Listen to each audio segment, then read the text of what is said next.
Scot Lewis, and I'm a pencil artist from Twillingate.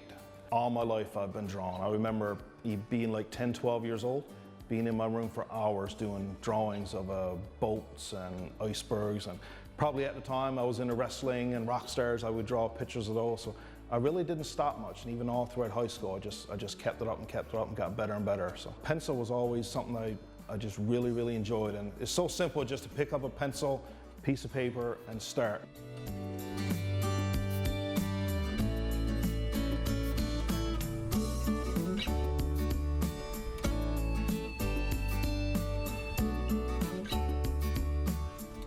It was in 2006 when we had our first child, Nathan, that I started drawing a lot of stuff for him, a few boats, and I'd done about 100 drawings of cartoons for him.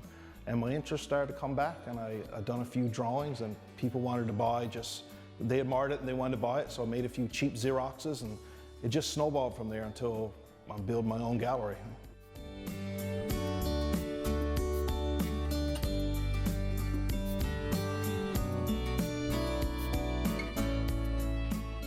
It's very rewarding. I think every father would like for their son to follow their footsteps, depending on what they're doing. So to see him, admire my work and to look at me drawing and want to do what I do, it makes me really proud of him. So I hope he keeps it up.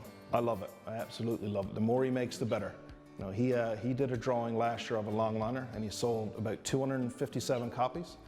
And this year he'd done another drawing of some stages and wharfs, and along with that drawing and the other one, it looks like he's going to triple that this year. So he counts his money about once a week, dumps it all out and counts it.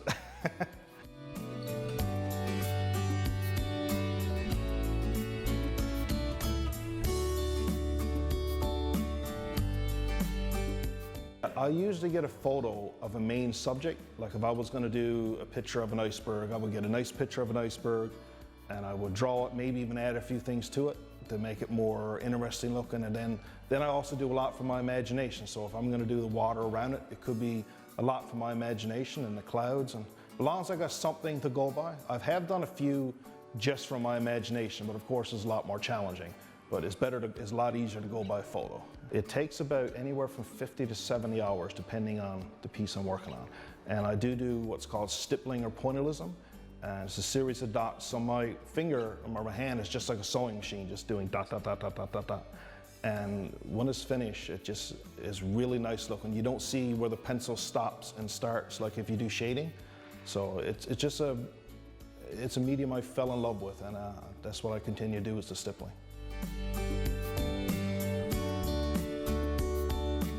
So this piece of land came up for sale, and I jumped on the opportunity and started building last September, and it turned out exactly the way I wanted it to. I think everyone in the community has complimented me on the building, the way it looks.